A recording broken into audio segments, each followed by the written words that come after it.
Imagine this. A wooden table, darkened with age, stands in a stone chamber where the air itself feels hushed. A single candle flickers, its wavering flame casting shadows across a stretched sheet of animal skin. The parchment is yellowed, the ink faded to brown, yet the lines remain. Coasts, islands, rivers, some drawn crudely, others with unnerving precision. This is the map of Piri Reis, crafted in 1513 by an admiral of the Ottoman fleet. At first glance, it is a relic, a fragment of a world as people once believed it to be. The shores of Africa bend familiar. The outlines of Europe and the Atlantic islands are recognizable. But then your eyes drift downward, toward the bottom edge where the ink bleeds into mystery. There, a coastline unfolds, a jagged stretch of land with bays and peninsulas, a southern landmass that should not exist.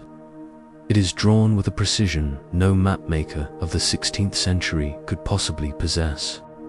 The outline matches, detail for detail, the continent we now know as Antarctica, yet drawn not as a frozen wasteland, but as if the ice had been peeled away to reveal the rock beneath. And here lies the impossibility. Antarctica, as far as we know, has been smothered in ice for millions of years. No sailor of the Renaissance had seen its shores. In truth, humanity would not set foot upon it until 300 years later. And yet, on the skin of a gazelle, in ink that whispers across centuries, its coast already waits.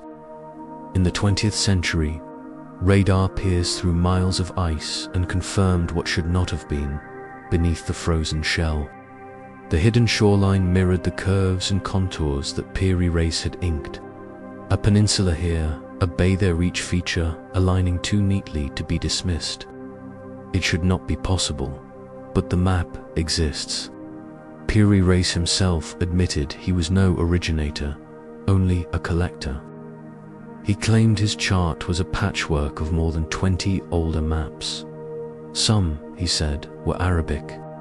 A few, he believed, stretched back to the time of Alexander the Great. The admiral merely gathered what had already been drawn and stitched them together upon the parchment. But if that is true, then the question deepens. Where did those older maps come from? Who had seen the southern continent without its icy veil? And how had those fragments of knowledge survived the collapse of empires, the burning of libraries, the silences of history? When we gaze at the Piri Reis map, we are not only looking at ink and parchment. We are listening to a whisper carried across generations, faint but insistent, telling of lands we were not meant to remember. Notice the precision of the lines. They are not fanciful decorations, not the dragons or sea serpents that filled the margins of medieval charts. These are shorelines traced with an accuracy that suggests observation, not invention. They imply the eyes of someone who stood on those shores, or at least sailed close enough to mark the inlets, but whose eyes, whose memory, between the crude sketches of the ancients and the sudden leap of the Portolan charts in the 13th century. There is a gulf and empty silence where the gradual evolution of cartography should be. Knowledge does not normally leap forward whole. It crawls, it stumbles, it improves by degrees. Yet here we see no steps, only a void. And then, as if from nowhere, a map that should not exist. It is in that silence that the mystery hides. Some whisper that the knowledge was preserved deliberately, safeguarded by hands that understood its weight. That in the shadows of history, certain orders gathered fragments of lost wisdom, locking them away until the world was ready, or perhaps until it was safe to use them again. Among those whispered names are the Knights Templar. To the world they were warriors in white cloaks marked with a red cross. But beneath the armor, behind the fortresses, they were also keepers of secrets. Chronicles suggest they dug deep beneath the Temple Mount in Jerusalem, unearthing relics and manuscripts forgotten since Solomon's time. Gold and jewels may have lured some, but others sought knowledge maps, scrolls, the kind of treasures that cannot be weighed. If such an order preserved fragments of ancient geography, then perhaps centuries later those scraps found their way into the archives of a Turkish admiral. A chain of custody invisible in the chronicles, but audible if one listens to the whispers between the lines. Picture it, an ember carried hand to hand, generation to generation, never allowed to extinguish. Not a torch blazing for the world, but a secret flame passed only to the initiated. The Piri Reis map might not be the flame itself, but the faint glow cast upon the parchment evidence that the ember still burned somewhere unseen. It is tempting, of course, to dismiss it all as coincidence. To believe that by chance the admiral's pen happened to mimic the true shape of Antarctica, that errors and approximations stacked in such a way as to appear prophetic.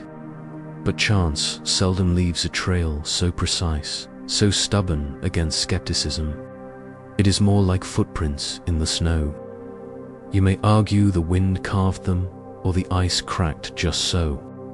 Yet deep inside, you know, someone has walked there before you.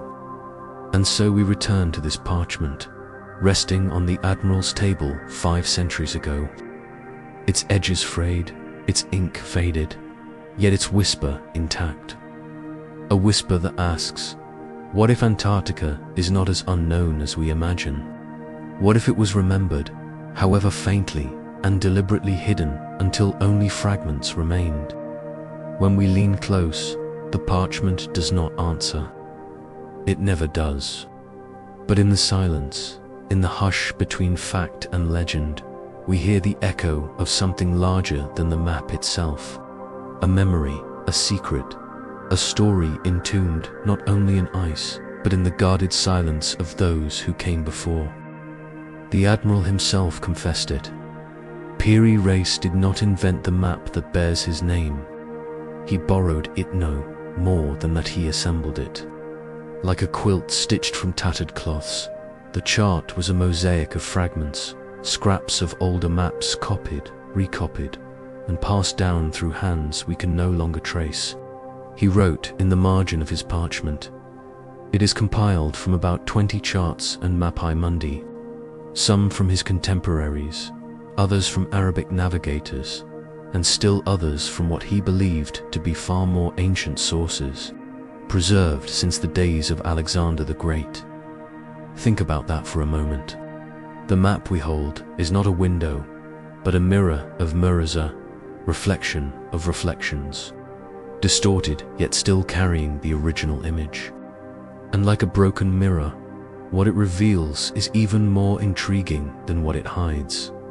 We call it the patched memory, for memory is what this is. Not the memory of one man or even one culture, but the collective recall of centuries, layered upon centuries, a cartographic palimpsest, scratched and rewritten until only the strongest lines survived. And in those lines, something slipped through. Something too precise, too clean to be an accident. Antarctica. If the southern coast on the Piri Reis map was indeed patched from older charts, then someone long before 1513 had seen beneath the ice. Long before the Portuguese circumnavigated Africa, long before Columbus sailed west, someone had drawn a shoreline that should have been impossible, but who? The Ottomans inherited knowledge from the Arabs, who in turn had preserved texts from the Greeks, who themselves drew upon Egyptian and Phoenician traditions. It is a chain of memory stretching like a rope across the abyss of history. Yet ropes fray, threads are lost, and still one strand endured the southern land, whispered of, sketched, patched. There is a temptation to imagine ancient mariners braving the frozen south, ships of wood carving through seas no human should have dared. Perhaps Phoenician sailors, famed for their courage, glimpsed a coast in an era when ice retreated. Perhaps Egyptian scribes copied their accounts. Perhaps those accounts were shelved in Alexandria, that beacon of memory, until flames scattered them into the hands of travelers and traders. And from Alexandria, perhaps into the vaults of orders who prized secrecy over discovery. The Templars, for instance, who valued knowledge not as curiosity but as power. They were not simply knights. They were bankers, architects, and most disturbingly for some collectors of forgotten truths. If one scrap of Alexandrian lore survived, if one sailor's chart whispered of a land far south, the Templars would have taken it, locked it in their archives, and carried it across Europe under the Red Cross. So when Piri Reis patched his chart, was he copying not just from Arab navigators, but from sources, even older sources, once hidden in vaults, libraries, monasteries, whispered through the ages until their ink found his hand? Consider the strangeness of it. Most maps of the era show only guesswork when it comes to unknown regions. Vast blank spaces filled with monsters or imagination. Yet here, in this patched map, the coastlines line up with uncanny precision to what modern radar would later confirm. This is not imagination. This is memory, and memory has a peculiar habit. It forgets most things, but it clings to fragments with almost supernatural stubbornness. A song lyric, a symbol, a line on a coast. The rest fades, but a shard survives. That shard is what Piri Reis copied. It is almost as if the map itself is speaking across centuries. You may not remember everything, but do not forget this. The patched memory raises another unsettling question. If fragments of Antarctica's coastline survived, what else was remembered? The map does not stop at ice. It shows South America with an accuracy that should not exist for its time. It hints at connections between continents before official discovery allowed such thoughts. And the patched nature of it suggests a deeper possibility.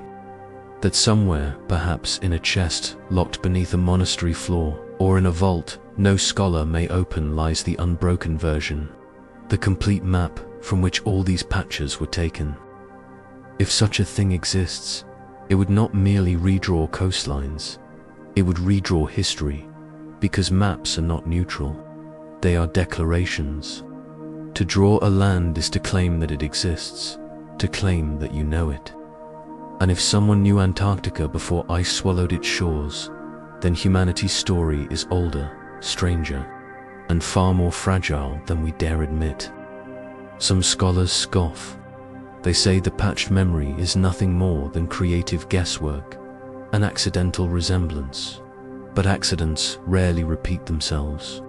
The Piri Reis map is not the only chart to show southern lands before they were discovered. The Buache map of 1737, the Orontius Phineas map of 1531, each echoes the same ghostly outline, as if all were tracing imperfectly from an older template. Always the same memory, patched, fractured, but insistent. And then there is the symbolism, across Templar churches, across Masonic lodges that inherited their imagery. One finds strange motifs, twin crescents overlapping, double circles, compasses and squares pointing southward. To the untrained eye, they are decoration. To those who suspect, they are encryption, a way to preserve knowledge, not with words, but with symbols too obscure to erase. Could it be that the patched memory is not confined to maps? That it lingers in carvings, in stained glass, in architecture itself? That entire buildings stand as maps in stone, silent until someone learns how to read them? The thought chills, because if that is true, then the map is not just parchment. It is the world itself, patched with memories left by those who came before. And we are only now learning to listen. So the Piri Reis map becomes more than an artifact. It is a reminder that memory does not die. It disguises itself. It drifts through ages, patched together by hands who may not even know what they are preserving. It waits for someone to see the pattern, to trace the coastline beneath the ice, to whisper the word Antarctica. And once spoken, the silence is never the same. The ice seems eternal. When we imagine Antarctica, we picture a white void, endless, impenetrable, lifeless. A frozen continent where no tree has grown for millions of years, where the wind screams like a chorus of ghosts, and where the cold crushes every thought of human habitation. And yet, in the last century, science itself has betrayed the illusion of permanence. Radar, satellites, and seismic probes have looked beneath that frozen armor. What they found was not empty desolation, but shorelines and challenged coastlines carved into the rock, echoing the impossible maps we spoke of before. It is as though the ice is a mask, hiding a face that once breathed free air. Let us step back. The Antarctic ice sheet is believed to have grown over the last 30 to 40 million years.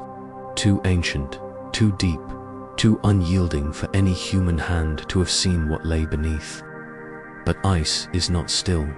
It flows, it cracks, it advances, it retreats. And during certain warm pulses particularly, the Holocene climatic optimum, 6,000 to 9,000 years ago, glaciers thinned, valleys opened, shores revealed themselves. For centuries at a time, the southern land may not have been an endless desert of frost, but a place of rocky coasts, ice-free valleys, and even freshwater lakes. In these fleeting windows, a ship venturing far enough south could glimpse what now lies buried. And if they drew what they saw, those sketches could become the patched memories that survived. When modern scientists compared radar scans of Antarctica's subglacial terrain with the ancient maps, something uncanny emerged. The jagged inlets of Queen Maud Land, the hidden peninsulas of East Antarctica, they matched. Not vaguely, not approximately, but with disturbing precision. Bays and ridges aligned across millennia, as if the maps were not guesses at all, but echoes of first-hand observation. How could this be? Some geologists suggest coincidence. Others whisper of unknown ancient mariners who recorded the coast before the last ice advance sealed it again. But the most haunting possibility is this. What if the maps preserve the memory not just of a coastline, but of a civilization that walked those shores? For traces remain. Ice cores drilled deep into Antarctica contain pollen where no tree should exist, ash from fires where no wood should have burned, and in one controversial sample, carbon deposits hinting at vegetation far more recent than millions of years ago. It is almost as if the ice itself remembers, carrying in its frozen layers the shadows of forests, flames, and human breath. Imagine standing there, in some forgotten age, at the edge of a valley free of snow. The air crisp but bearable, the sea dark and vast. Perhaps you are a navigator, sketching the coast, etching the bays into your memory. You know the ice may return. You know your glimpse is fleeting. But you record it because to forget would be to erase proof that the world was larger, stranger, more fragile than anyone believed. That sketch carried north, copied by another, miscopied by a third, finally patched into a chart centuries later until it finds its way onto the desk of Piri Reis, a shoreline whispered across thousands of years. And here is where the silence grows loud. If such knowledge existed, why is there no trace in our official history? Why do our textbooks speak only of discovery in the 19th century, as if nothing came before? Perhaps because silence is safer than revision. To admit that Antarctica's coast was known before ice reclaimed. It would be to admit that civilizations rose and fell before our own, that memory itself has been buried, not by accident, but by design. Consider the Antarctic Treaty of 1959. It forbids military presence, mining, territorial claims. A continent of enormous strategic value suddenly locked away from all nations. Why? The official explanation is environmental protection. But some whisper another answer, because beneath the ice lies something that would rewrite history. It is a strange pattern. Where we expect noise, there is silence. Where we expect ignorance, there are whispers of memory. Where we expect barren rock, radar finds coastlines, domes, and anomalies. And always the maps. Always the fragments. The coastline beneath the ice is not imagination. It exists. It has been scanned, measured, revealed by modern science. And it matches what was drawn centuries before discovery. Which means someone knew, someone saw, someone remembered. But who? Were they Phoenician sailors? Forgotten Egyptians? A presage civilization erased by flood or comet? Or were they simply custodians, like the Templars, guarding fragments inherited from even older hands? The answer is not in the ice alone. It is in the pattern of memory, patched, preserved, concealed. Beneath the ice, the hidden shorelines speak. They do not shout, they do not proclaim, they whisper. And in that whisper lies the most unsettling truth of all. We are not the first to map this world. We are only the latest to forget. Every story of memory leads us back to one place, a city on the Nile Delta, where Greek stone met Egyptian sand, where scrolls gathered from every corner of the known world were once stacked in towering shelves. Alexandria, it was not only a city, it was a dream.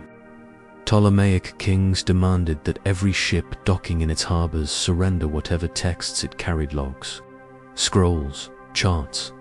Copyists worked day and night. Originals were locked away. Copies returned. What began as curiosity soon became something greater. The largest archive of human knowledge the ancient world had ever seen. But Alexandria is remembered less for what it preserved than for what it lost. We are told of flames. Julius Caesar's campaign, a stray spark, a wing of the library burned. Later, Christian zealots, suspicious of pagan wisdom, torched more shelves. Centuries later, still, during the Muslim conquest, the last remnants vanished into ash. The story is repeated so often it feels final, like a death. But what if the fire was not an ending, but a mask? For not everything burns, not before hands carry it away. Whispers linger that some scrolls were smuggled out, spirited into private collections, hidden in monasteries, or shipped east toward Baghdad's House of Wisdom. Others may have gone south into Nubia, or west into Byzantium's guarded vaults. Knowledge does not die easily. It migrates, like embers scattered in the wind. Among those embers, the most intriguing are the charts. Nautical maps describing coasts unnamed, islands unrecorded, skies unfamiliar to Greece or Rome. Callimachus, the librarian of Alexandria in the 3rd century BCE, catalogued a work titled On the Lands Beyond the Cold. Its language was unusual, its origin uncertain, possibly Phoenician. It described shores in perpetual frost, waters that mirrored the heavens, and a land whiter than parchment. The scroll itself is lost. Only the catalogue entry survives. But if it was real, it means someone's sailor, trader, wanderer had seen Antarctica long before our maps acknowledged it. Imagine that scroll, rolled tight, ink fading, shelved among thousands, then carried away before the flames, perhaps translated into Greek, perhaps later into Arabic. Perhaps, centuries on, it found its way into the archives of an order sworn to secrecy, the Templars. Their fascination with the East was not only for relics of faith. Chronicles hint at their excavations beneath Jerusalem, at vaults where ancient manuscripts lay sealed. Some accounts say they discovered scrolls passed down from Alexandria itself, knowledge that had survived, precisely because it was hidden from fire. And the Church knew. In the 14th century, papal bulls referenced unlicensed maritime texts of uncertain origin. These were to be surrendered, not destroyed. Some were taken to the Vatican, others perhaps vanished underground. A whisper says one such text reached a Templar commander in 1305, described in inventory notes as a scroll of composite tongues, marked with a jagged southern line. It is impossible to prove, but the pattern returns. Knowledge does not vanish all at once. It erodes, it fragments. A map here, a phrase there, a carved symbol tucked into a chapel arch. Always incomplete, always patched, but always pointing south. And that is the paradox of Alexandria. We mourn what was lost, yet we forget to ask what was saved. For every flame that consumes, there is a hand that conceals. For every scroll turned to ash, another is folded into a satchel, carried into exile, or hidden beneath stone. The library did not burn once. It burned twice in fire and in silence. The first destroyed shelves. The second buried memories. And perhaps the greatest secret it concealed was this: that Antarctica was not entirely unknown. That fragments of its coasts, glimpsed in rare centuries of warmth, were sketched and shelved in a city where all knowledge converged. If even one such chart survived the fire, its journey through time would explain everything. How the Piri Reis map shows what it should not. How patched memories resurface centuries later in maps too precise for their era. How symbols in Templar stone echo subglacial coastlines no man of the Middle Ages had ever seen. When we speak of the Library of Alexandria, we usually mourn the loss. But perhaps we should also fear what was saved, because what survives is not always meant to be shared. Sometimes it is guarded, encoded, and released only when the world is ready or when the guardians fall.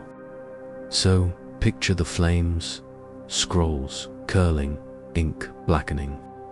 But also picture the shadows at the edges of that firemen carrying satchels, monks sheltering manuscripts, sailors smuggling copies across the Mediterranean.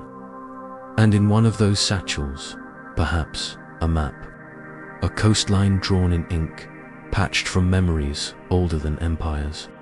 A map that centuries later would whisper from the desk of an Ottoman admiral. Alexandria burned twice, once in fire, once in silence, and the silence still speaks.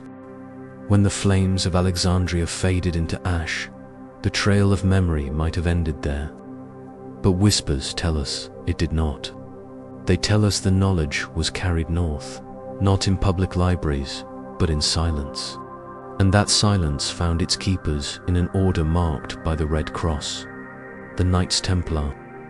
To the world, they were warriors, armored monks, sworn to protect pilgrims on the road to Jerusalem. But beneath the banners and steel, they were something else. Bankers, architects, and collectors.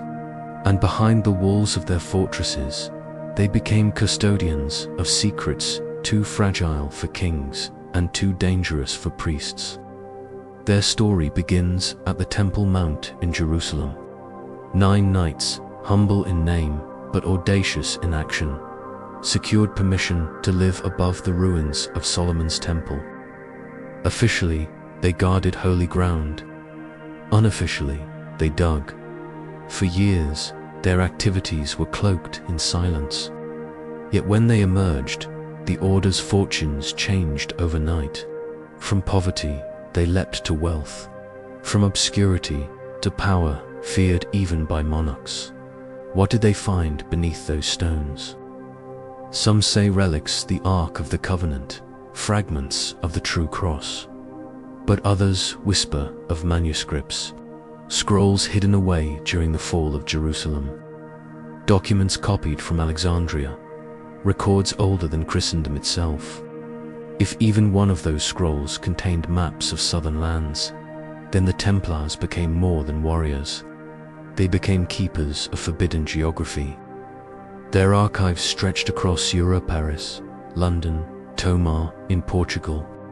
Strongholds built not only as castles, but as vaults. Within them, treasures were guarded with a secrecy that outlasted kings. Coded ledgers, ciphered texts, and perhaps, rolled within a chest, a chart pointing south. The red cross they wore was not only a symbol of faith. To initiates, it was geometry, two lines intersecting at a hidden center. Some esoteric texts suggest that the center represented a place, not a metaphor. The axis of the world, a convergence point. To the initiated, it was the pole, a place of fire beneath ice. Templar chapels carried clues. Look closely, and you see engravings of double crescents, overlapping circles, strange symbols etched into capitals and sarcophagi. To the casual eye, they are decoration. To the knowing, they are encryption. A memory coded in stone, pointing always toward something unseen. Consider Tomar, Portugal, the great seat of the Templars. Its round church mirrors the Holy Sepulchre in Jerusalem, but also resembles a compass rose. Within its walls are frescoes where knights raise swords, not against enemies, but toward the horizon southward. Why south? Why always toward the edge of the known? Perhaps because their vaults contained more than gold. Perhaps because they had inherited a map too dangerous to reveal. When the French crown turned against them in 1307, when Jacques de Molay and his brothers were dragged to trial, tortured and burned, not a single treasure was found. The accusations were loud, the raids swift, yet the vaults were empty. Gold and relics vanished into shadow, and knowledge, most of all was hidden, because secrecy was the Templars' final act of power. They understood that some truths are more dangerous than armies. To reveal that the southern land existed, that ancient maps had shown its coasts, would have shattered the Church's narrative of dominion, its claim to be the sole steward of the world's knowledge. Better, then, to preserve in silence. In Portugal, the order was not destroyed, but reborn as the Order of Christ. Their ships sailed under the Red Cross, carrying explorations southward and westward, toward the edge of maps. Was it curiosity that drove them more confirmation? Were they not exploring, but verifying what they already knew? Historians speak of missing years in their logs, voyages with no declared purpose, fleets unrecorded by crown or court, gaps that suggest secrecy, not accident. The Red Cross on their sails was not a banner of faith alone. It was a code, a reminder of what they carried beneath deck, hidden in chests, locked in memory. Vaults, always vaults. Vaults beneath chapels, vaults beneath castles, vaults hidden in remote valleys. When archaeologists pry them open, they often find nothing, but perhaps nothing is the point. Perhaps the treasures were never meant to be found in stone, but in the silence of rituals, the encryption of symbols, the whispered oath of a night before the altar. And if we believe the whispers, then one treasure remains unbroken, a map, a memory patched from Alexandria, hidden in Jerusalem, carried to Europe, guarded by men who wore the Red Cross. A map of the world beneath the ice. The Templars may never have reached Antarctica. They may never have sailed that far, but they did not need to. They were keepers, not discoverers. Their task was not to find, but to remember. And if that memory was sealed in their hidden vaults, then their silence was not failure. It was preservation. So, when we think of the Red Cross, let us not imagine only battlefields and crusades. Imagine instead a candlelit chamber, a chest sealed with iron, and within it, a scroll. Ink faded, edges frayed, but still whispering of coasts that should not have been known. A coastline buried in ice, but not in memory. The Red Cross was not just faith. It was the seal of guardianship, and the vaults they left behind, whether in stone, in symbol, or in silence, remain locked. Not because the keys are lost, but because the world is not yet ready to turn them. Every chain of memory eventually crosses the same threshold, the doors of the Vatican. Behind its marble colonnades and gilded chapels lies something less visible, less sung of: the archives. Mile after mile of shelves, manuscripts stacked in vaults cut deep beneath Rome. A library that dwarfs even Alexandria's myth. Few are allowed inside. Fewer still are allowed to speak of what they've seen. What might be hidden there? Officially, nothing unusual. Papal bulls, council decrees, correspondence of saints and kings. The usual record of 2,000 years of church authority. But whispers say otherwise. Whispers say that when the Templars fell, not all their treasures vanished into the sea. Some were surrendered, some were taken here. Among the papal orders of the 14th century are curious references, documents commanding the return of maritime charts of uncertain origin, texts that speak of lands not consecrated by baptism. These were not to be destroyed, only locked away. Why?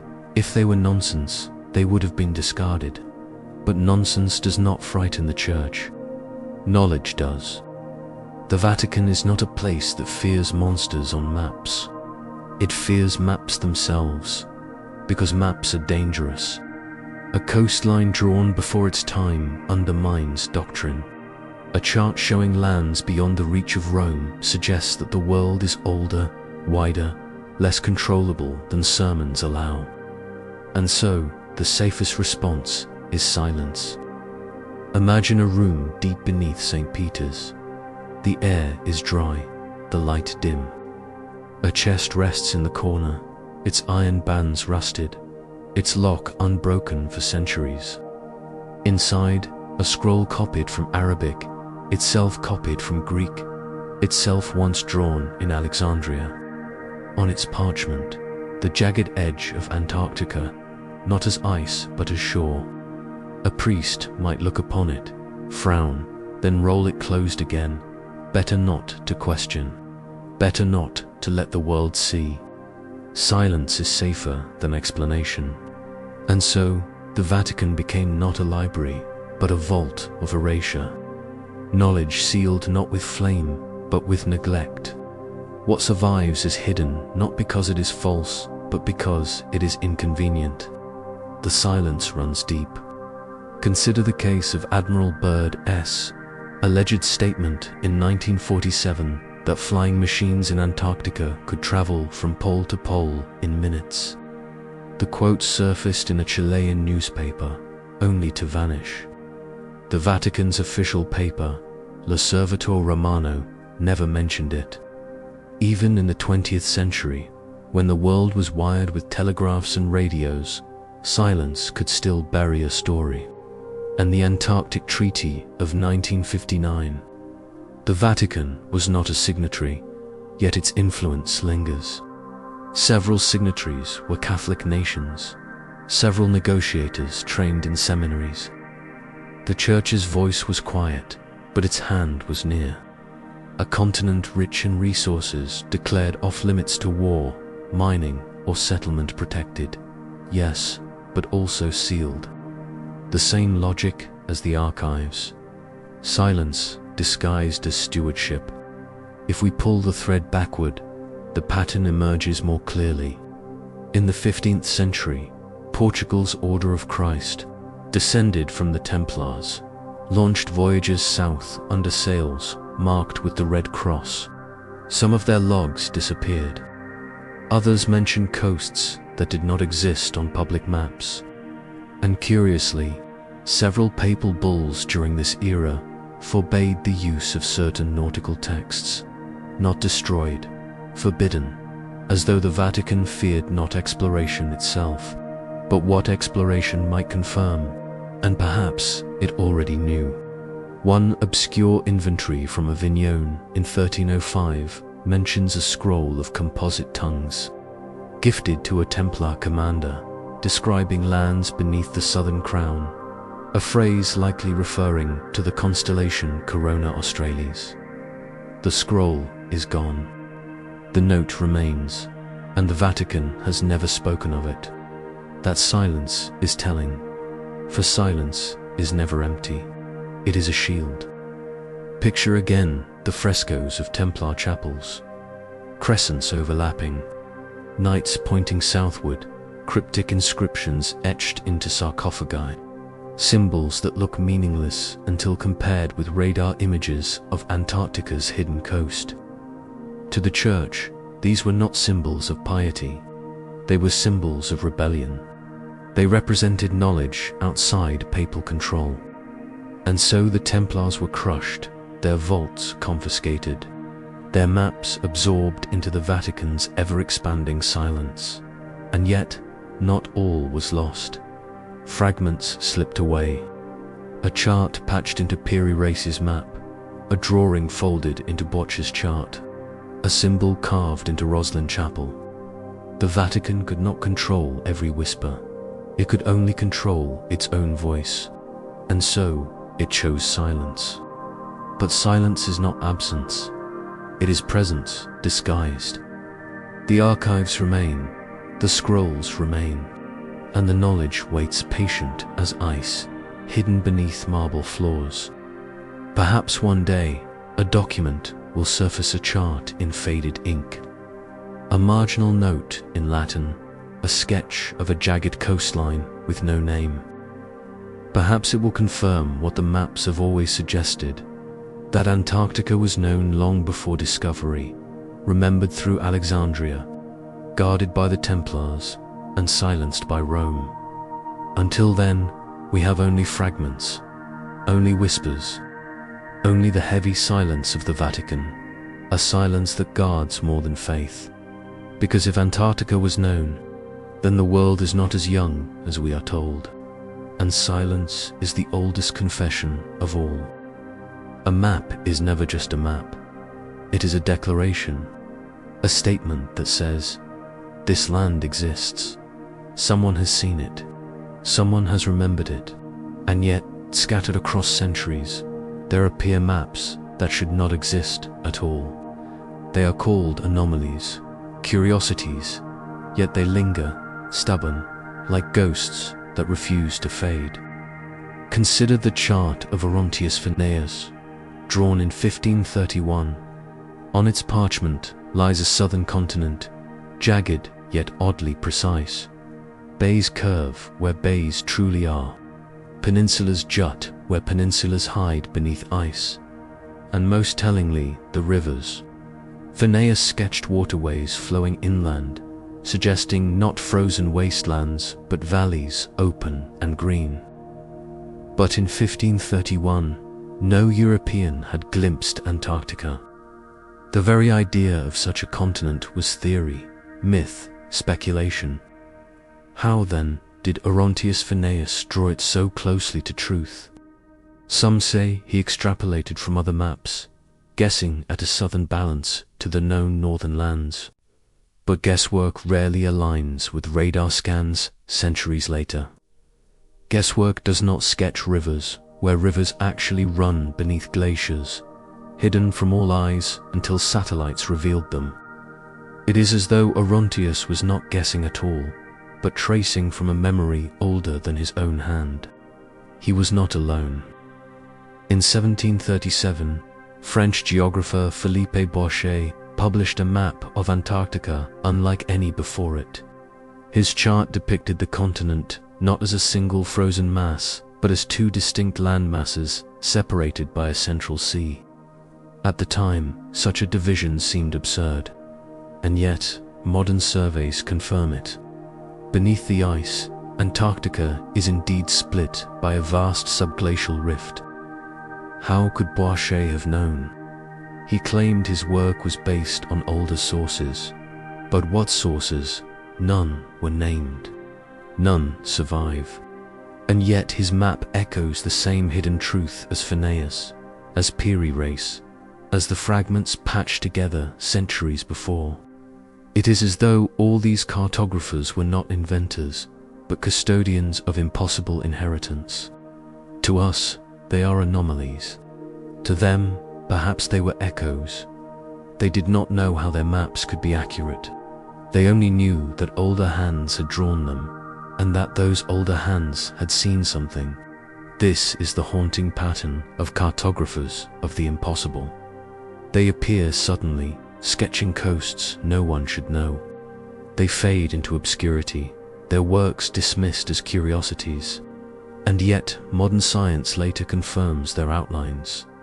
Coincidence or memory patched across centuries. If we look closely, we see the same refrain in the margins of their maps. From older sources, origins unknown. Always the same phrase, always the same silence. As if the maps themselves are confessions. The cartographers did not invent, they inherited. And what they inherited was never meant to be explained. There is a darker possibility that some of these cartographers knew exactly what they were doing. That their maps were coded messages, disguised as speculation, slipped into atlases, not as errors, but as warnings.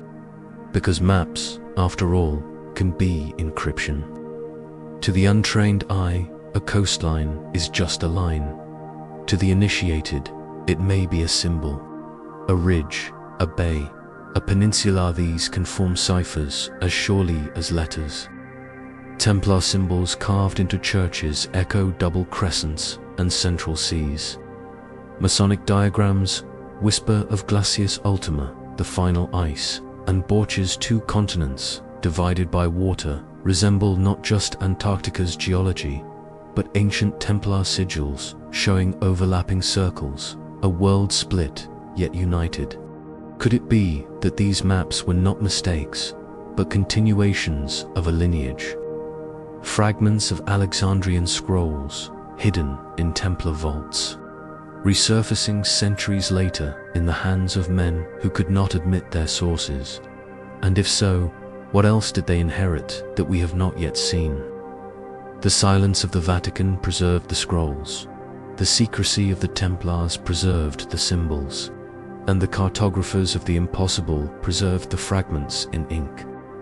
Together, they form a chain of memory that defies the official story of discovery. It is as if Antarctica itself is a secret too large to erase, yet too dangerous to reveal.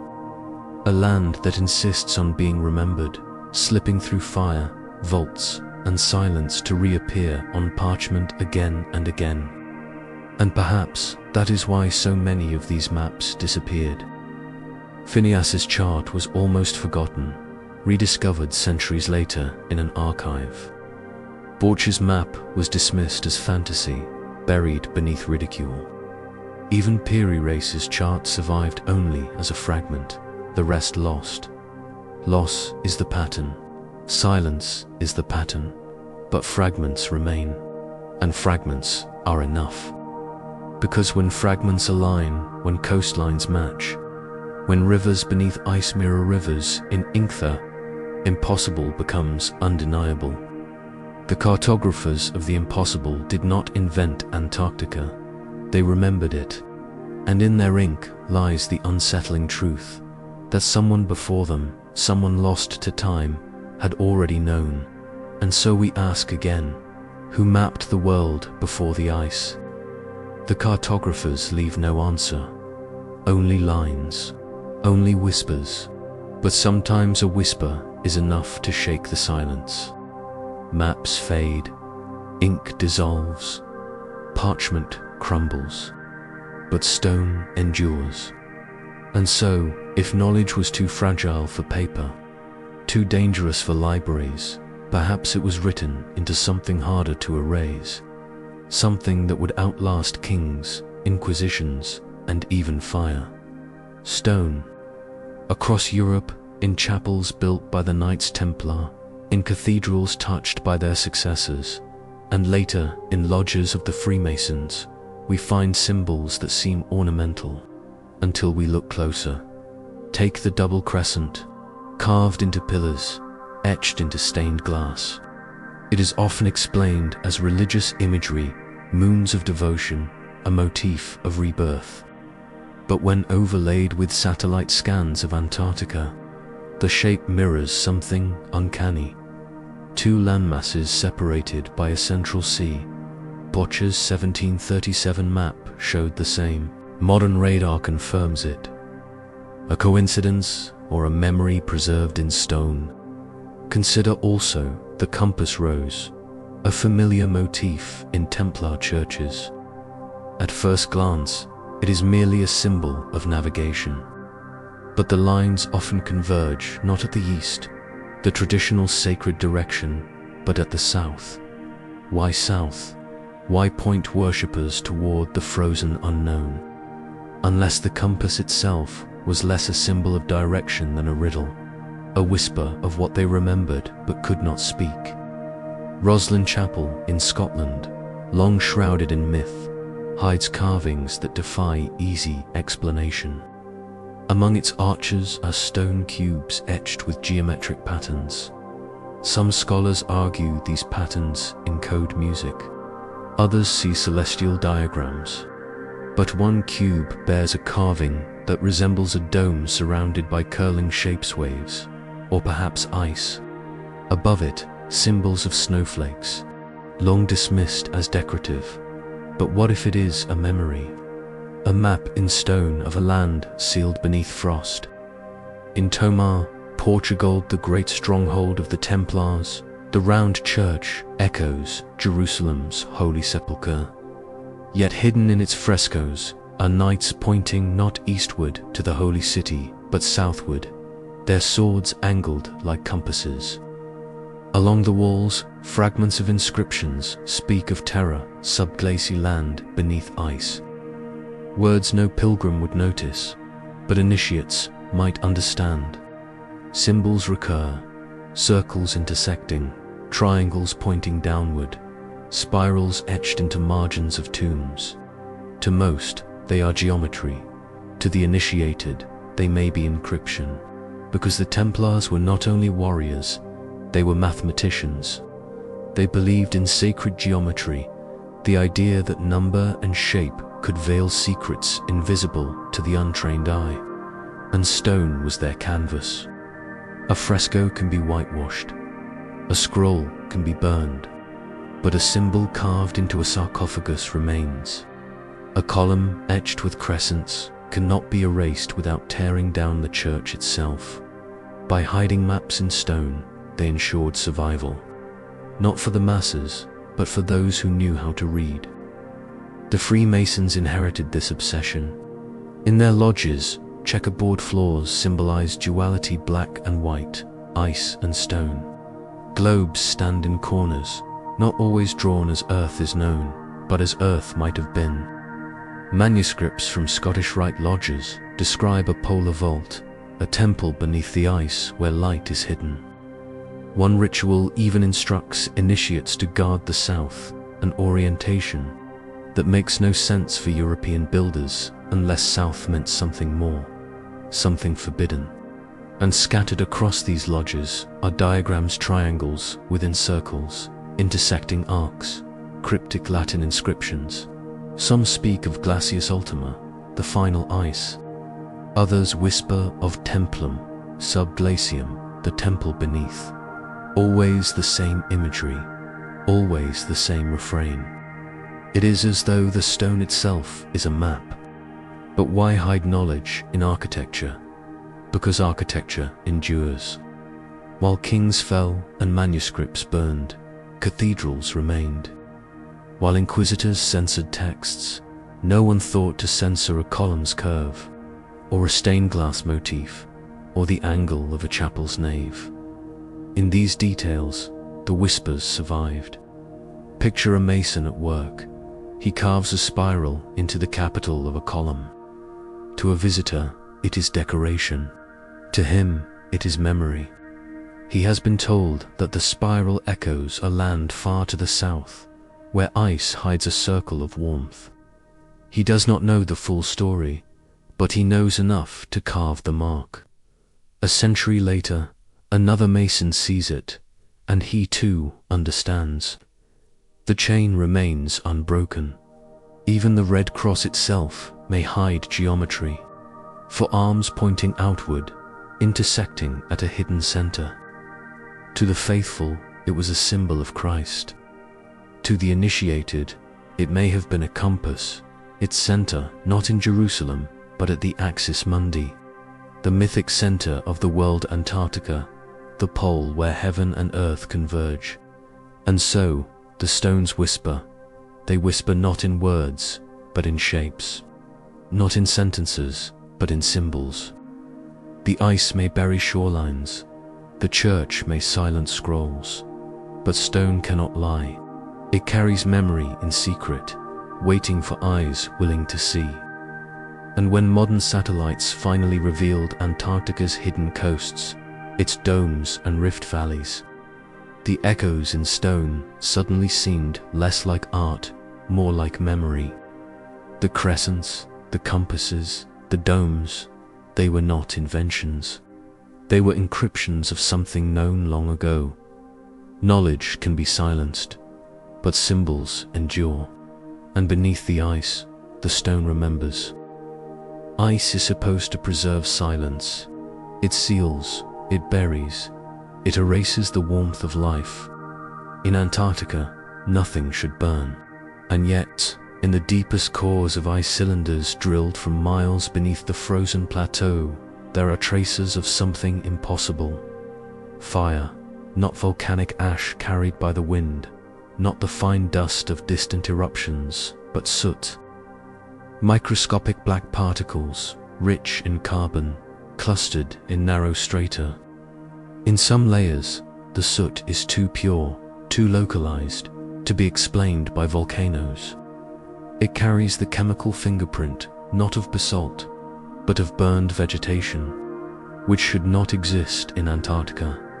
Not now, not for millions of years. One particular stratum, dated to roughly 6,200 years ago, holds the clearest signature: biomass combustion. In simpler words, something organic burned. But what? Skeptics argue that high winds carried ash across oceans from South American wildfires. Perhaps yet atmospheric models stumble to explain the intensity, the concentration, the consistency of the deposits. The soot is too heavy, too precise, as if the fire burned close by. As if, in a time when ice receded, something living once took root in Antarctica. Imagine a coastal valley, warmed by ocean currents during a climatic optimum. Glaciers thin, freshwater lakes shimmer in the cold light. Moss creeps across stone. Perhaps even forests, stunted but stubborn, cling to the soil. And in that brief window of warmth, people arrive. Explorers from a forgotten civilization, or descendants of one long erased day build. Fires for warmth, for ritual, for survival. Smoke curls into the sky, only to be caught again centuries later in the ice. The glaciers advance, entombing the embers. Time forgets, but the ice does not. When scientists drilled into the cores at Vostok and Bird stations, they did not expect to find memory written in soot. But memory is exactly what they found. Black carbon where no human should have walked, no tree should have burned, No ritual flame should have glowed. The ice itself is whispering, "We were here." It is not only soot. Beneath 2 miles of ice lies Lake Vostok, sealed for over 15 million years, so it was thought. When Russian scientists pierced its waters in the early 2010s, they found anomalies. Microbes unlike any other, traces of organic material out of place in time, and hints never fully published of disturbance in the sediment. One rumor says a sonar ping bounced back from something, not rock, something structured. The site was quickly sealed, the data classified, but whispers remain. And then there are the thermal signatures. In 2015, satellites picked up faint, concentrated heat blooms near Princess Elizabeth Land, not far from Vostok. Officially explained as geothermal activity, yet the patterns resembled a grid, too regular for chance. A leaked overlay, scrubbed almost immediately, bore a cryptic label, C9 a templum, Latin, temple. Coincidence, or the memory of fire beneath ice, preserved and suppressed? Ancient manuscripts hint at the same. A Templar codex from the monastery of Tomar describes a continent of 2 rings where the breadth of the earth rises in frozen steam. Centuries later, Jesuit letters reference a place of warmth beneath frost, columns blackened by flame. At the time, scholars dismissed these as allegory, but the ice cores suggest otherwise. The soot is not myth, it is data. It is evidence written in the very lungs of the continent, and the symbolism returns. In esoteric traditions, fire and ice are opposites.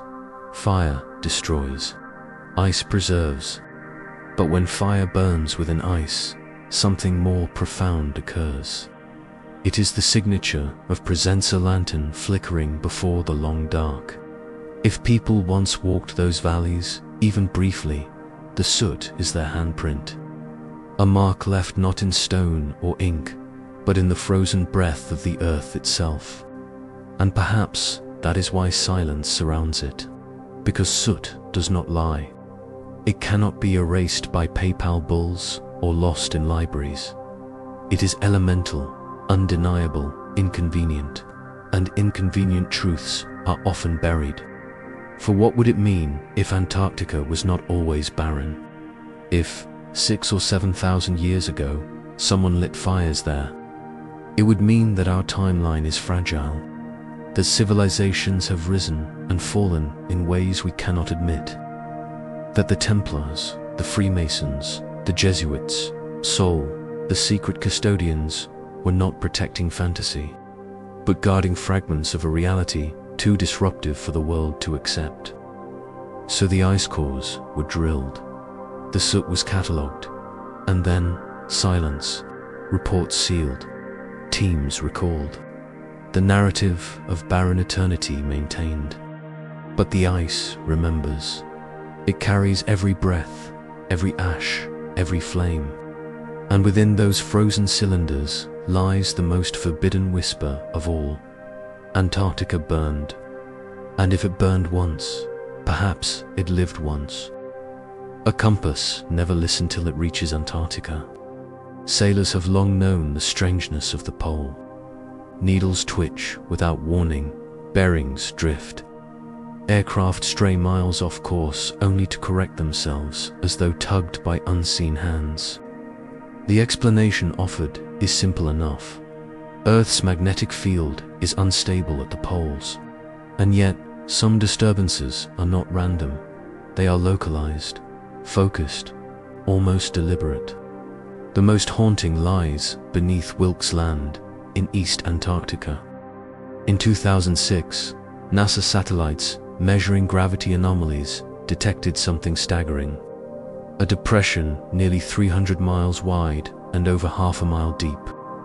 At its center lay a magnetic signal so intense, so symmetrical, it defied natural explanation. The data suggested a dense mass buried deep beneath the crusts, something metallic, something structured. The mainstream theory whispered of an asteroid impact, a colossal body that struck, then vanished beneath ice. But even that answer fails. There is no crater, no ejector fields, no scars of catastrophe, only a dome-shaped bulge sealed in silence. Some geophysicists half-jokingly called it the hidden dome. Once you hear the phrase, it refuses to leave. Because the dome is not only a geological riddle, it is an archetype. Domes, throughout history, mark the sacred temples, mosques, cathedrals, arched vaults, built as imitations of heaven. The dome is always a vessel, always a vault, always something containing what should not be exposed. What if Antarctica's dome is exactly that? Ancient esoteric texts speak of a polar vault, a chamber at the edge of the world where knowledge was sealed. In one Templar relic, an obsidian disc, catalogued in Lisbon before the Order's suppression, concentric circles are etched, with triangular glyphs pointing inward. At the center, Axis Mundi, the world's axis. Along the edge, a crescent-shaped landmass marked Terminus Glacister, edge of ice. When overlaid with modern scans, its rings roughly echo the Wilkesland anomaly. Coincidence or inheritance? The pattern deepens in Masonic archives. One rare Scottish Rite manuscript refers to an initiation rite describing a light hidden in ice, guarded by the silence of the dome. At the time, it was dismissed as allegorical. But after 2006, the words read differently. A light in ice, a silence beneath a dome. Even whispers from the scientific community leak through the cracks. In 2011, an Australian expedition reported equipment failures as they neared the anomaly. Their instruments drifted, their navigation faltered, they were recalled, officially for safety. No follow-up was permitted. And yet, a leaked seismic scan from 2017, POST briefly online before disappearing, suggested something beneath the ice, shaped with unsettling precision, curved walls, concentric layers like chambers. The file name carried a familiar sting, Templum_origin. If the dome is artificial, its scale is beyond comprehension. A structure miles wide, hidden beneath millions of tons of ice, pulsing with thermal bursts measured from orbit. What could build such a thing? What purpose could it serve? A vault of memory? A machine of forgotten design? Or perhaps a tomb, a chamber where something sleeps until the world is ready or foolish enough to wake it? The silence surrounding Wilkes Land is louder than words. Expeditions diverted, data scrubbed, reports sealed. It is the same silence that swallowed the Templars, the same silence that guards the Vatican archives. Not denial, not dismissal, but containment. And in this silence, the symbols converge. The Templar cross with its hidden center, the Masonic compasses pointing south, the domes of cathedrals echoing an older archetype. All may be encryptions of a single truth, that somewhere beneath the ice lies a dome not built by chance, but by intention. Consider the possibility. If such a dome exists, it is not merely a geological curiosity. It is the missing key to the chain of memory. The maps, the soot, the symbols all point toward Antarctica as something more than frozen wasteland. Something preserved, something concealed. And so we are left with a question that chills more than the Antarctic wind. If the dome is a vault, then what is inside? Is it knowledge, the remnants of a civilization erased by time? Is it power, an energy source hidden until the world could bear its weight? Or is it something older, stranger, a memory so dangerous that even whispers were forced into silence? For now, the dome sleeps, the ice seals it, the world looks away, but the compass still twitches, the satellites still measure, and the silence still trembles. The dome beneath the ice remains, waiting, watching, whispering.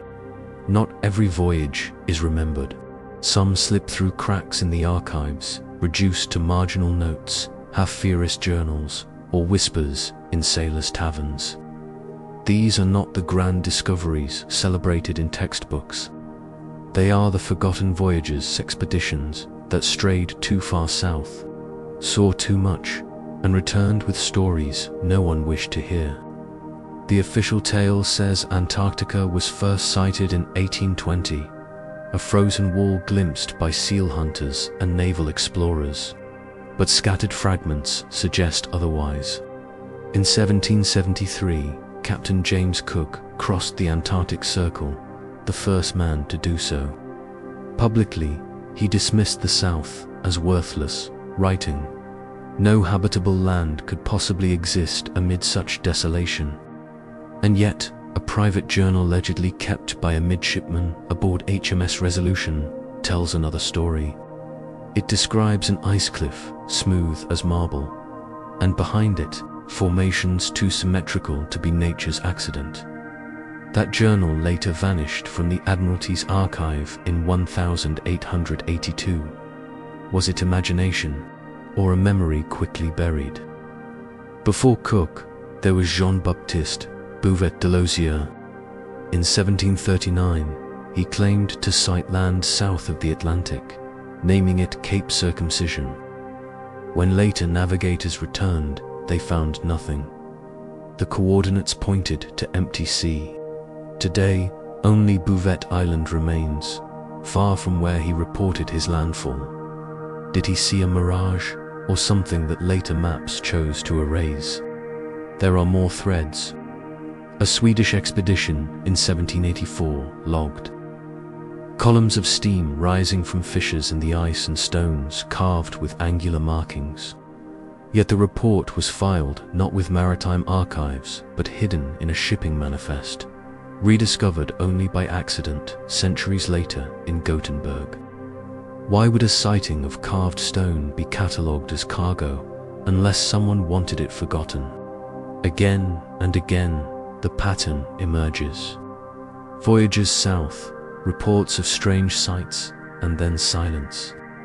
In 1791, the English trader Captain Brumley recorded a single line in his ship's log: "We passed into a bay not charted. The sun did not rise for 3 days. The ice was warm to the touch. No one explained it. No one followed up." His logbook ended up in a private estate, sold at auction in 1924, and then disappeared again. Warm ice, missing sunlight. A bay no map records. Are these hallucinations born of exhaustion, or glimpses of something not meant to be charted? The forgotten voyagers often leave behind only fragments, coordinates smudged, phrases indecipherable, entries dismissed as errors. Yet when compared, the fragments repeat details too consistent to ignore. Symmetrical structures, carved stone, heat in a frozen world, a sense of land both real and forbidden. Even the Jesuits leave shadows in this story. When their order was suppressed across Europe in 1767, their libraries were seized and catalogued. Among the unlisted materials, several documents vanished, one described in an diary as a folio bound in Templar leather. Speaking of a journey to the base of the Axis, they wrote that one priest called it a road to forbidden knowledge. The folio was never seen again. And in the British Museum's restricted archives lies a fragment of parchment labelled Shelbourne No. 9. It depicts a crude outline, unmistakably Antarctic in shape. Along its top margin, nearly illegible Latin reads, "Regnum sub glaci expetat." The kingdom beneath the ice awaits. No date, no author, no explanation. Only the whisper of a voyage recorded in ink, then sealed away. If these fragments are true, then Antarctica was not unknown before 1820. It was suppressed, voyages erased, reports hidden, a continent not discovered but deliberately forgotten. And perhaps this is the strangest part. After the 1780s, southern voyages nearly vanish from the record. Decades of silence, as if sailors were warned away, or as if archives chose not to record them. And then, abruptly, in the 19th century, Antarctica is discovered unuas, though history itself had been rewritten. Why erase the earlier voyages? Why bury their reports? The answer may lie in what they saw. Not barren land, but anomalies, fires where no fire should burn, stone where only ice should stand, domes and grids hidden beneath the frost. To admit such things would have shattered not only science, but theology, politics, empire itself. Better than to let them drift into obscurity. Better to leave them as forgotten voyages. But the fragments survive, and fragments are enough.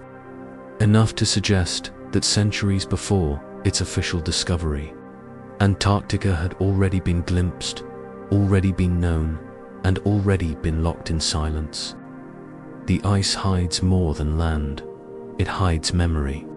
And sometimes memory leaks through not in triumphal discoveries, but in stray journal lines, forgotten manifests, suppressed folios, each a whisper of voyages erased from history's stage, yet etched forever into the margins. And in those margins, a different story waits. Every map, every voyage, every fragment seems to circle back to one haunting idea, that Antarctica is not just land, but a center. Not a periphery at the edge of the world, but a point of convergence, a pole where the physical and the metaphysical meet. Ancient traditions called it the axis mundi, the axis of the world. A line running from heaven to earth, from stars to soil, where the divine touches the mortal. To Hindus, it was Mount Meru. To the Norse, Yggdrasil, the world tree. To the Greeks, the Amphilis at Delphi. Each culture placed its center somewhere else. Yet what if the true axis was never in the middle of empires, but at the end of them, hidden in ice, sealed away at the bottom of the globe? Esoteric texts hint at such a possibility. A 13th century Templar codex, known only from fragments preserved in Portugal, speaks of Templum subglaci, the temple beneath the ice. Its words are sparse, its symbols stranger still. A dome, two crescents, and a vertical line piercing them both. Interpreters call it allegory, but others see in it the Wilkesland anomaly, the dome discovered centuries later by satellites, marked as if the Knights already knew. Freemason manuscripts echo the same.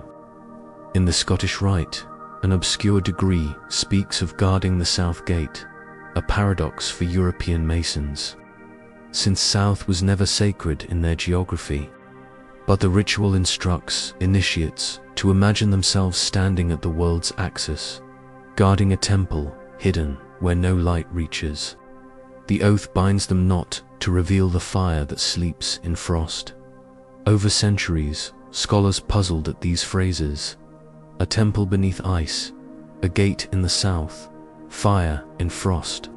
They dismissed them as mystical poetry.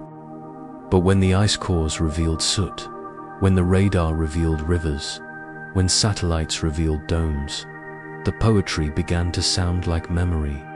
And there are older whispers still. In Egypt, inscriptions at Edfu Temple describe the island of the egg, a land destroyed by flood and hidden in cold, where the gods once dwelled before remaking the world. In Mesopotamia, fragments of the Enuma Elish speak of a southern crown where the abyss touched sky. Both echo a land remote, unreachable, frozen in myth. Could these be distorted memories of Antarctica, not as it is, but as it once was, warmer, habitable, perhaps sacred? The Axis Mundi was never only about geography. it was about connection, a place where knowledge from heaven could descend, and from which the earth could be renewed. If Antarctica was once ice-free, even briefly, it may have been seen as such a place, a temple not built by hands, but by the earth itself. And what of the dome beneath the ice? If it is natural, then it is a geological curiosity. But if it is artificial, then it may be the temple the symbols describe.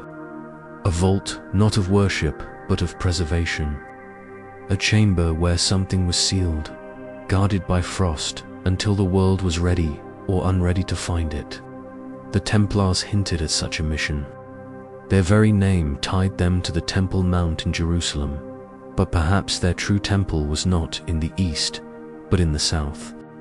Perhaps their excavations in Jerusalem were not the end, but the beginning, key to decode a memory pointing to a greater vault beneath Antarctica. And the Vatican's silence fits the same pattern. If such a temple exists, admitting it would fracture doctrine. For a temple not built by man but sealed in ice would suggest a knowledge older than revelation, a wisdom not given to prophets but preserved from a forgotten age. To acknowledge it would be to redraw not only maps but theology itself. That is why the axis is hidden. That is why the temple is sealed. Still, traces leak through, symbols carved in chapels, rituals whispered in lodges. Legends of southern lands where gods walked, where light met frost, where fire slept beneath snow. They seem scattered, meaningless until they converge in the south. Always the south, always beneath the ice. Imagine standing there, the sky a dome of stars, the wind cutting like blades. Beneath your feet lies a vault you cannot see, a temple sealed in ice. The Axis Mundi, the place where heaven and earth once met, now buried, waiting. The world above has forgotten, but the symbols remember, and that is the nature of memory. It hides in myth, it cloaks itself in allegory. It waits in silence until someone looks closely enough to see. Perhaps the temple is not meant to be opened. Perhaps it is not a place of worship, but of warning. For every myth of a center also carries a myth of catastrophe.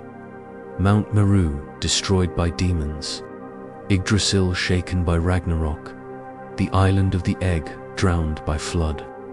Always the center falls. Always it collapses into silence.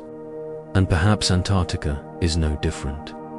A temple sealed not to preserve us, but to protect us from what lies within. The axis and the temple, the world's hidden center. The dome beneath the ice, whether myth, memory, or machine, it endures in silence. And silence, as always, is the oldest confession. Knowledge does not vanish on its own.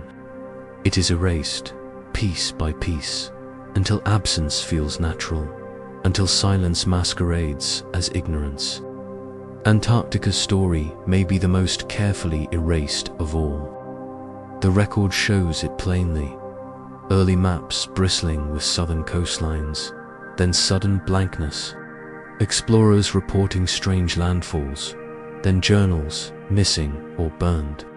Cartographers daring to sketch Terra Australis, then patrons demanding cleaner maps. The pattern is not error, it is suppression. Consider Gerardus Mercator, the famed 16th century cartographer whose projection shapes every map we use today. In a private letter, preserved in fragments, he spoke cryptically of southern kingdoms whose truth I dare not inscribe. He knew something, perhaps, from forbidden sources, perhaps from whispers passed down by Templar heirs.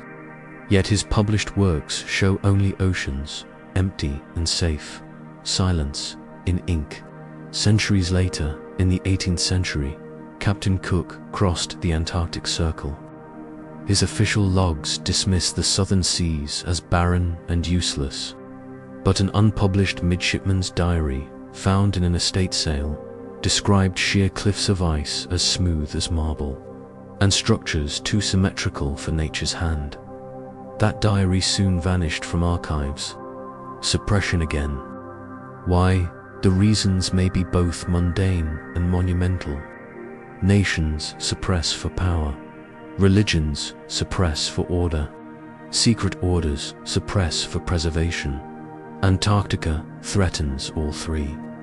If a temple, a vault, or even ruins of a forgotten civilization exist there, every hierarchy trembles.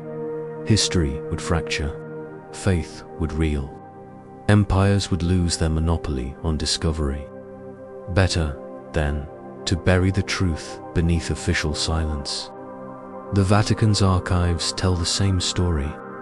Papal bulls from the late Middle Ages reference unlicensed maritime texts of uncertain origin, demanding they be surrendered, not destroyed. The difference is crucial. What is destroyed is forgotten. What is surrendered can be hidden.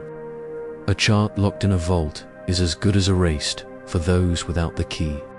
Even the Enlightenment, an age of reason and discovery, participated in this suppression. Jesuit cartographers, who otherwise mapped the globe with exquisite precision, refused to speculate on southern lands. Their maps are strangely conservative, careful, scrubbed clean of rumor, as if an unseen hand guided the quill away from dangerous shorelines. And what of the 20th century? After World War II, whispers multiplied. Two German submarines, U-530 and U-977, surfaced in Argentina months after the war ended, their logs redacted, their commanders silent.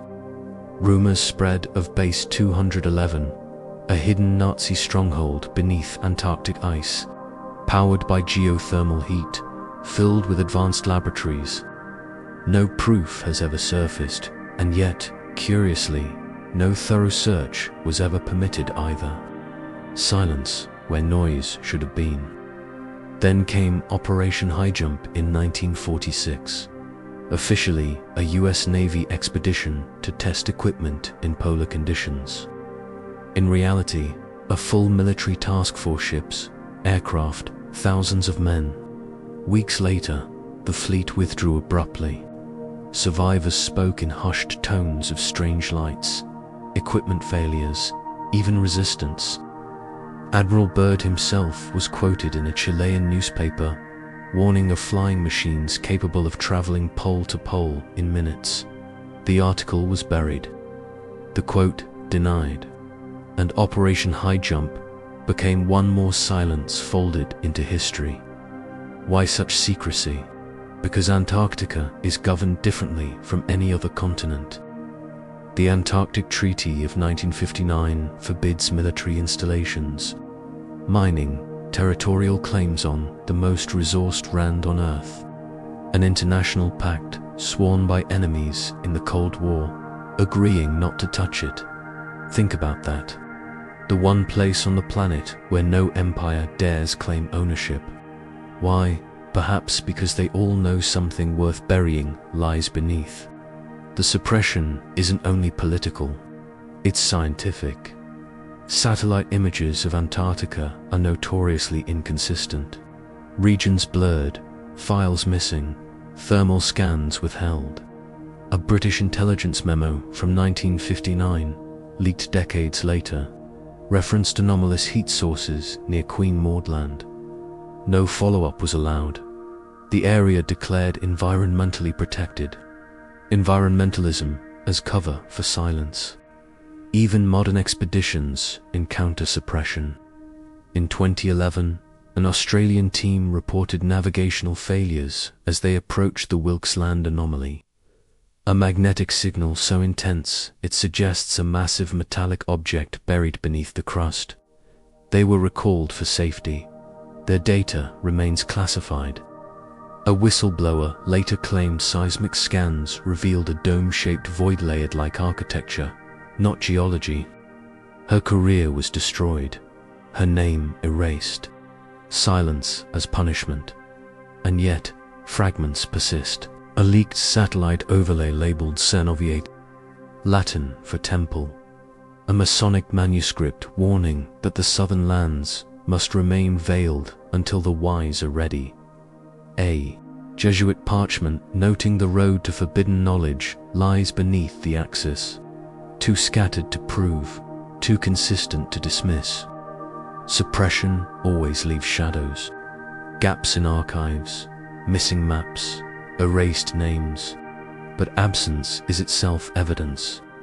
When explorers describe fire in frost, and those reports vanish. When cartographers sketch coastlines centuries before discovery, and those maps are buried. When treaties forbid entire continents from being touched, then silence itself becomes a testimony. And in Antarctica, silence roars. What we inherit are whispers. A red cross carved on stone pointing south. A phrase in a papal bull about unlicensed texts. A blurred satellite grid. A suppressed diary. None conclusive, all suggestive. Like shards of glass from a window long shattered. Yet through them a shape emerges. Not of emptiness, but of deliberate concealment. If the Templars found something, if the Vatican kept it, if the Freemasons encoded it, if nations conspired to bury it, then the suppression is the strongest proof we have. For knowledge that does not matter is ignored. Knowledge that threatens is hidden, and Antarctica has been hidden for centuries. Ask yourself, why do we accept that the most mysterious continent on Earth is the one we are told least about? Why do we nod when satellites blur, when treaties silence, when archives erase? Perhaps because the suppression has worked too well. We have learned to confuse ignorance with truth and silence with absence. But ice remembers, and even suppressed truths have a way of thawing. Every age has its cartographers, men and women who chart the unknown, draw lines on parchment, and in doing so, draw lines across imagination itself. In antiquity, they were priests, inscribing coastlines gleaned from sailors' tales. In the Middle Ages, they were monks, copying maps with margins filled by dragons. In the Renaissance, they became visionaries, mixing science with whispers of forbidden geographies. But in every century, one question remained constant. Who decides what belongs on the map, and what must remain blank? The story of Antarctica is written not in what was mapped, but in what was erased. The Templars, the Jesuits, the Freemasons each left fragments, encoded clues of southern lands. But by the 17th century, those coastlines vanished from European charts. A continent once confidently drawn faded into silence. Yet the art of cartography did not die. It retreated into shadows. Some cartographers obeyed their patrons. They sketched the world as kings and popes demanded. Others disobeyed quietly. They copied older charts in secret, passing them hand to hand, archive to archive. And sometimes fragments escaped suppression. A Persian map in Istanbul still showed southern coasts centuries after Europeans had erased them. An obscure manuscript in Lisbon depicted a curved landmass marked only as Terra Subglaciae, a Jesuit atlas. In Rome contained a page torn from an earlier chart, its coastline suspiciously familiar. Always fragments, always whispered. But by the 18th century, suppression grew harder. Printing spread maps farther, and some dared to publish anomalies. Captain Brumley's log of a warm bay where the sun did not rise. A Swedish report of carved stones on Antarctic shores. A French parchment noting kingdoms beneath the ice await. All buried in archives, but never entirely gone. These were the last cartographers of the old worldmen caught between duty to silence and awe at what they saw. And then came the 19th century, official discovery. Antarctica, suddenly found in 1820, as though it had not already been whispered for centuries. The blankness ended, but in a curious way. Maps now showed the continent vast, white, featureless. Not the detailed coastlines of Piri Reis or Buache, not the ridges and inlets that eerily matched radar scans centuries later. Just a mass of ice. The erasure continued, only modernized. Yet anomalies persisted. Piri Buache's map of 1737, drawn long before Antarctica's official discovery, depicted two separate landmasses divided by a central sea. Modern science later confirmed Antarctica is indeed two large bodies of land under the ice. How did Buache know? He claimed older sources. Always older sources, origins unknown.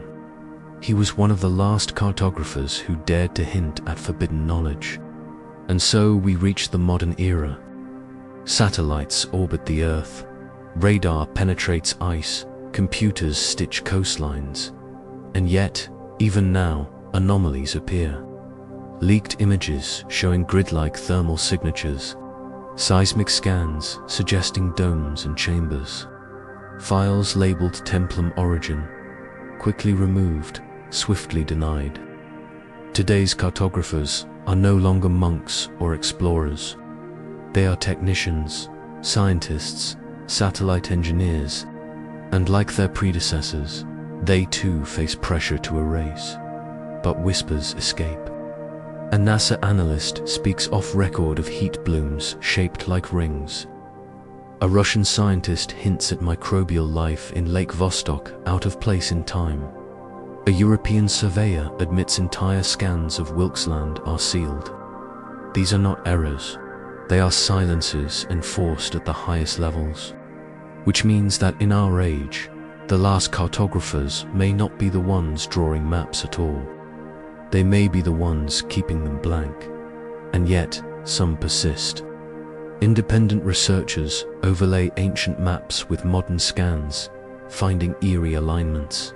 Amateur cartographers stitch declassified images together, revealing coastlines blurred in official releases. Historians re-examine Jesuit atlases, finding erased lines beneath newer ink. They may not have the patronage of kings or the protection of orders, but in their persistence, they continue the old tradition, keeping memory alive when power insists on forgetting. Consider this, the very phrase, terra incognita, unknown land, was never truly about ignorance. It was about silence. Lands were marked as incognita, not because no one had seen them, but because those who had seen them were not believed, or not permitted to speak. The last cartographers understood this. They knew maps are not just geography, they are instruments of control. And to control the map is to control the story of the world. The Templars may never have drawn Antarctica in full, but they carried fragment symbols, codices, allegories. The Jesuits may never have published the coastlines, but they preserved whispers in hidden atlases. The Freemasons may never have sent fleets south, but they encoded the axis and the dome in their rituals. Each was, in their own way, a cartographer not of land, but of memory. And now, centuries later, the burden falls to us.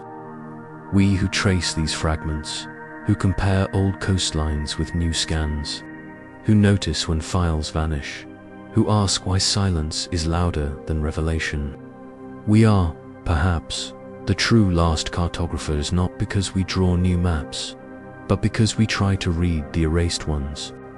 For beneath the ice, the hidden shorelines remain. Beneath the silence, the temple waits.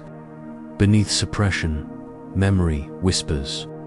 And if there is a final cartography of Antarctica, it is not ink on parchment, nor pixels on screens. It is the act of listening to silence, of tracing absence as if it were presence, of daring to imagine that what was erased can still be remembered. The last cartographers may never touch the southern ice, But their work, our work, is to remember that the blank spaces are never truly blank. They are where the world has hidden its deepest stories, and Antarctica may be the greatest blank of all. Every thread we have followed, maps and manuscripts, symbols and silences, voyages remembered and erased, now draws toward a single horizon, a point where past and present converge, a place not merely of geography, but of destiny. Antarctica, think of the pattern. Templar codices spoke of templum, subglacier temple beneath the ice. Jesuit parchments whispered of the road to forbidden knowledge. Freemason rituals directed initiates to guard the south gate, where the fire sleeps in frost. Modern satellites detect domes, grids, heat anomalies. Ice cores reveal soot where no fire should burn. Maps drawn centuries too soon align with coastlines hidden for millions of years. Each fragment alone can be dismissed. Together, they insist. It is as if humanity has been circling a secret, tracing its outline across centuries, each age passing the burden to the next. The Templars preserved it in vaults of stone. The Jesuits coded it in atlases. The Freemasons veiled it in symbols. Modern governments silence it with treaties. And now, here we are, facing the same blank, the same silence, the same question. What lies beneath the ice? Perhaps it is only geology, domes of rock, rift valleys, volcanic heat. Perhaps it is a natural wonder disguised by myth. But if so, why the erasures? Why the blurred maps, the suppressed logs, the unbroken silence of nations? Natural wonders invite discovery. Only dangerous truths demand suppression. Imagine another possibility, that beneath Antarctica sleeps the last vault of a forgotten civilization. A library not of parchment, but of stone. A temple where knowledge was sealed when ice returned, preserved for no one nor for someone not yet born. Imagine ruins, artifacts, or even records of an age erased by flood or fire, guarded by frost until the world was ready or unready to face them. Such a convergence would explain the fragments. The Piri Reis map, too precise for its time. The Buache chart, showing Antarctica in two landmasses. The Jesuit parchment of southern crowns. The Masonic prayer that the lands remain, veiled until the wise are ready. Even Admiral Byrd's quote about flying machines, traveling pole to pole in minutes, gains new weight if there are remnants of technologies older than empires. And here lies the paradox. If the truth is too vast, too shattering, then silence may be protection. The Templars may have chosen secrecy not from greed, but from caution.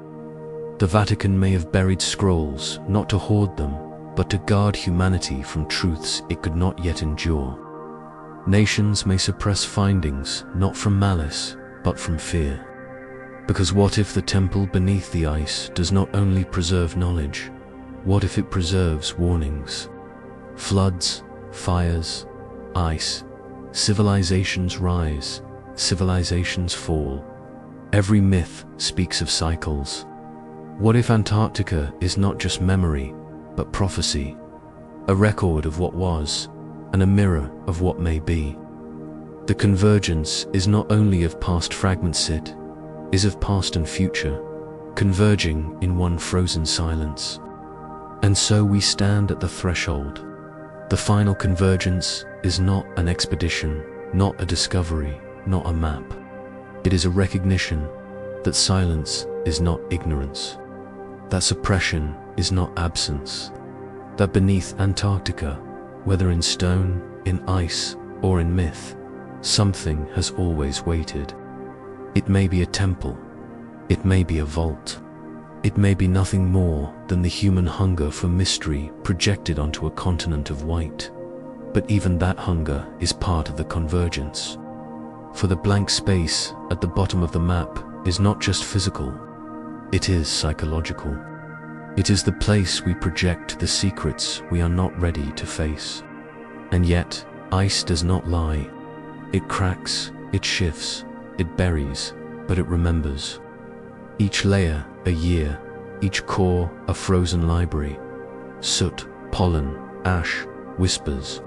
Fires where no fires should be. Trees where no forests should grow. Heat where no heat should pulse. All preserved, waiting for us to listen. The final convergence is simple and terrifying. It is the possibility that we are not the first, that others walked this earth before us, mapped its coasts, built its temples, and when their age fell, sealed what they could beneath the ice. And that every order, the Templars, the Jesuits, the Freemasons, did not create the secret, but inherited it, preserved it, and passed it on. And now, the burden passes again. To us, what will we do with it? Will we bury it deeper, under treaties and silence? Will we romanticize it into legend, safe and untouchable? Or will we one day face it, break the seal, and open the vault? Perhaps the Templars' greatest legacy is not stone, not treasure, not architecture, but silence. A silence that has lasted centuries. A silence that still veils Antarctica today. A silence that whispers, even now, not yet. And so, the circle closes. You picture it, the map unrolled on a candlelit desk, its edges torn, its coastlines too sharp to be imagination. A red cross inked faintly in the margin, pointing south. A blank space where ink dared not go. The silence of centuries pressing from parchment to your fingertips. The convergence is here. Not beneath the ice, not in hidden vaults, not in secret lodges, but in you, listening now, holding the fragments together in memory. For perhaps that is what the temple was always meant to be. Not stone, not dome, but remembrance. A place where silence speaks and memory endures. And if one day the ice breaks, if the vault opens, if the final map is drawn, then we will know whether the silence was protection or preparation. Until then, the wind over Antarctica carries the same whisper it always has. Look southward. The story is not finished. The temple waits.